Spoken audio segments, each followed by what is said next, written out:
This is TWiT. You got a chance to check out, I believe, Apple's new Beats Fit Pro. These are the kind of Beats side of the AirPods headphones, and apparently they are perhaps better than the AirPods 3, the new generation of AirPods. What are your thoughts on these Beats Fit Pro?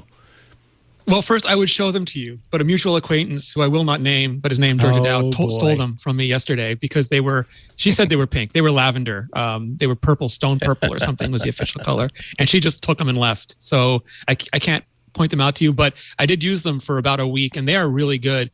They're more analogous to the AirPods Pro because they have active noise cancellation, transparency mode. They do all of that as well. $200, so they're more expensive than AirPods 3, not quite as expensive as the AirPods Pro. No inductive charging case, so they're saving a little bit of money on there. But what they have, instead of the stems on the side, they have a little wing that goes up and secures under the top of your ear as well. So you basically have 2 points of contact, and that's where the fit part of the name comes in because they stay in place way better. Like I famously have jujitsu mangled ears and everything falls out. Like the left ear is better, the right ear falls out a lot. AirPods Pro are okay, but those were the best fitting buds I've ever used, and they're still light and they still have pretty much every feature of the H1 chip. So they pair, they propagate, they do everything AirPods Pro do, just without the inductive charging case and $50 cheaper. Now, are they bassy? Are they sort of the Beats sound profile? No, the Beats got sort of toned that down. They got amplified several years ago. I think when Jimmy Iovine and Dre were escorted out, they forgot about Dre basically, and they've made them much more balanced. Like they still have a different quality than the AirPods. They are the AirPods are really jack of all trades. Like they're meant to sound good no matter what you're doing. Music, TV, talk, everything like that. The AirPods are, I'd say, a little bit more music focused. You can talk. The microphones are really good, but they're a little bit more musical, so a little bit more bass, a little bit more high end, that kind of thing. Gotcha. Yeah, coming in at $200 and offering most of the same features that the AirPods Pro have is a really good price point there. Yeah, I do a green accent. Of course they did. Those are the ones I was eyeballing. They don't have the stem that sticks down, which we had seen some early rumors about Apple's next version of the AirPods Pro.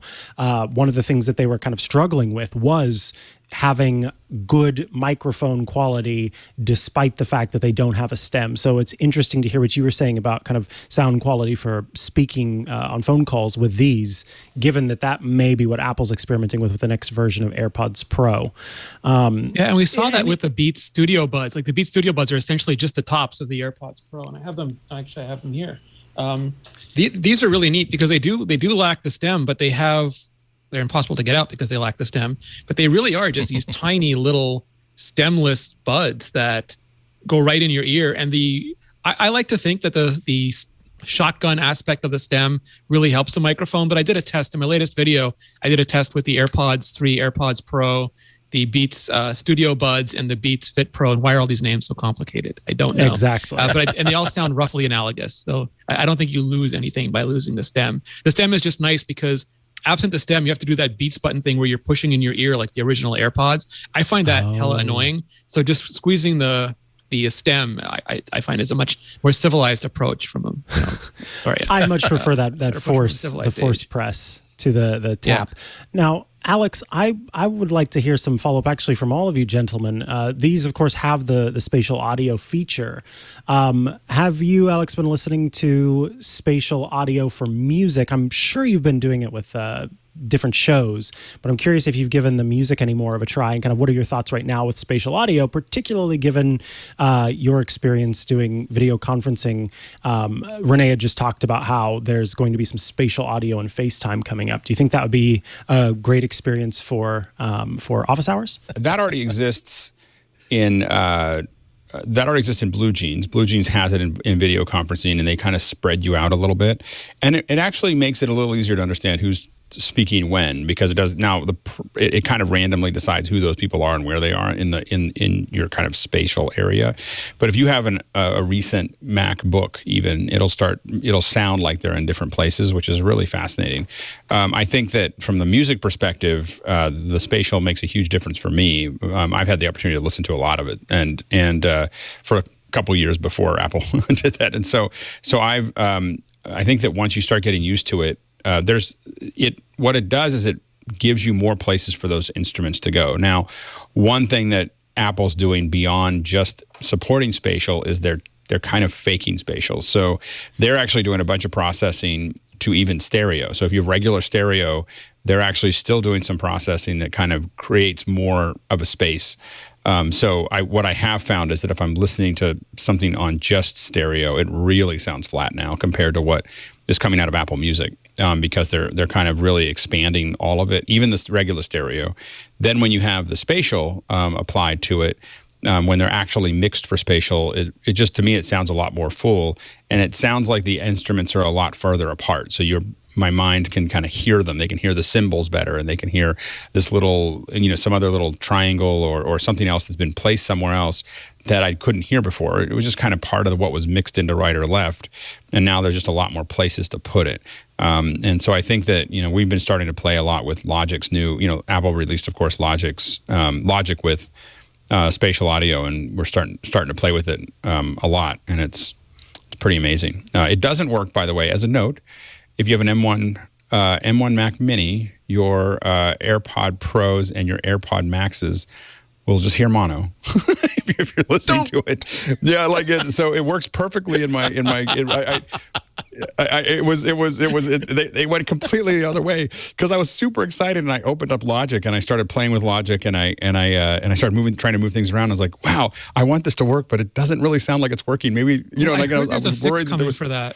Yeah, but it was like I was like, because they can't tell where they don't know where the screen is. The same problem they had with the Apple TV at first is they didn't, like, you could have it in a closet, you could have it in front of the TV, you could have it across the room. So they couldn't count on the position of the box to determine where the spatial audio should be. So what they started doing with the Apple TV, and I think they're going to do with the Mac Mini, is they start to see which way you're staring most of the time, and then they assume that what you're looking at is the display, and then they make FaceTime does this really well. FaceTime group calls now, then they just assume that's the display. That's the center for your spatial audio. If you put regular headphones in, it works great. So it's just if you, but if you have the ones that are positioned, and I have to admit that I've learned, I do a lot of testing because a lot of my work is in Atmos, and so I test streams all the time, and I'm looking at stuff in spatial, and the thing that took me a long time to get used to is I'd have my AirPods on testing them, and I'd be looking at my iPad, and I'd turn away, and then I think, oh no, there's something wrong with the left channel. And then I look back, now it's fine. Oh no, it's broken. It's fine. It's broken. And so the first couple of weeks, your brain is discombobulated by that process. But anyway, I think it's going to continue to be a big deal. Yeah. I had that same experience. Go ahead, Andy. Yeah, no. I think you and I were about to say the exact same thing. That's the thing that really just screws with me when it comes to spatial audio. That there are times where I don't necessarily want to be having an experience where Andy, you have an AM radio that's located here inside your office, and here's where all the sound is coming from. I like the idea that when I'm wearing headphones, the sound is relative to wherever wherever my head is. So that's the thing that kind of, I like the idea of sitting and comfortably in a chair and hearing a more dynamic audio field with spatial audio. I don't like the idea that I kind of feel as though I have to turn my head to feel as though I'm listening and focusing on this one person. The other thing, actually, before I let you continue, the other thing is that, like, I have a hearing loss in this ear and much stronger hearing in that ear. That's a problem. If I turn this way, I'm used to in conversations sitting so that my good ear is facing the conversation. It would be a problem for me if now I have to like sit at my desk like this, because that's kind of the only way to make sure that I have to make sure that I stay focused in the sound field. So. Yeah, I agree with you. I really love spatial, and I've grown to not really like the inertial part of it. So it doesn't need to be. You don't need the inertia to have spatial. It could just be spatial, whichever way you're looking. And like if in my house, my living room is 7.1, and no matter where I turn my head, it's still coming from where it's coming from. So I think that it's anyway. So I think that.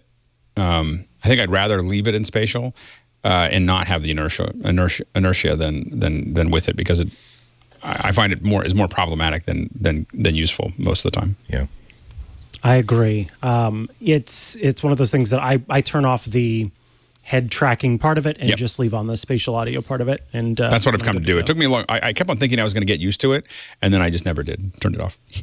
I was like, okay, I don't need that. Folks, we've got a lot. Good job. Love the effort. Love your energy. But no, thank you. Thank you. Yes, there you go. It was a cool feature at first. It was fun to try it out, but we're going to let it go. The spatial, though, is amazing. Still. The actual spatial. Even just adding reverb. That's what I've been playing with. Just adding reverb to a regular track. It just feels bigger because it now feels like it's coming from around you. So it really takes very little to really feel it expand.